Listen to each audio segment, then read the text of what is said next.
Hey y'all. So I hope you're having an amazing day, and if not, make it an amazing night. Please don't forget to like, comment, and subscribe. So, Married at First Sight, the reunion. Ryan and Clara.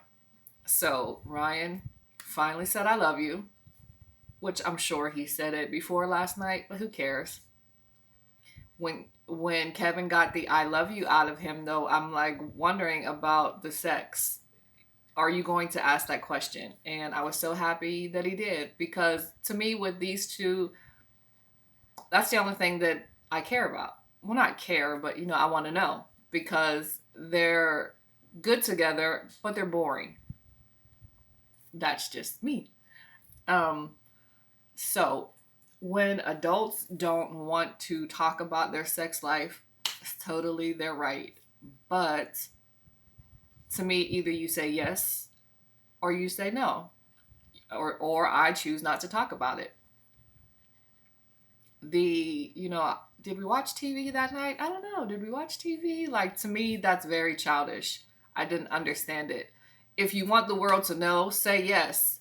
If you want us to guess because you choose to use the words we watch TV, it's stupid.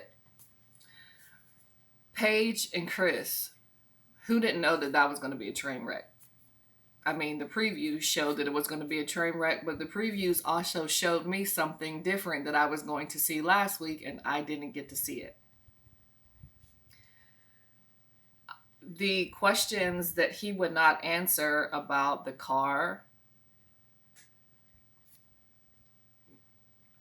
it wouldn't have been any different.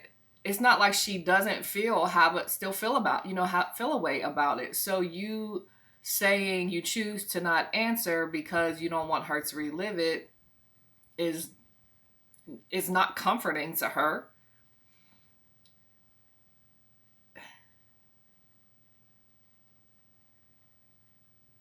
Kevin was so right about him being able to speak. He's very articulate and says the right things when he's able to sit back and think of what he needs to say. But when things are presented to him right then and there, he doesn't know how to act any other way but irrational. Who wants to fight their preacher slash friend over something as stupid as meeting with your wife? Someone, yeah, you introduce them, but he still is a pastor. It's not like he is just your friend who chose to call her to have a drink and they talked about you. It's totally different in this sense. And he didn't talk about you the way he needed to talk about you, because he should have told her he's a habitual proposer. He loves the idea of marriage, but I don't see him in a relationship or being the type of man who's ready for marriage, let alone just being in a relationship, because he doesn't know how to respect women and he doesn't know how to act, period, as a man. Those are the things that he should have said. And then maybe I would have understood him possibly getting mad that he told his secrets. But other than that, I do not understand it. And I just think that he wants to find a reason to be mad that the world knew that he had proposed to someone else, or just in general, it makes no sense. I blame his parents, because Chris has no respect for anyone. To me, if your father is involved or has been there all your life, but you still see your child not respecting women, why do you think it's your job to stay in the background and just let his father continue to not correct the issue? Because obviously she has seen this, him growing up. But anyway, Paige, I don't understand why she feels that it's still her job to get in the middle of Chris acting out.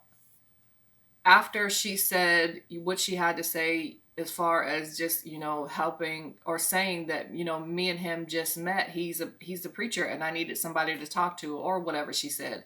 After she said that, there was nothing else more for her to say.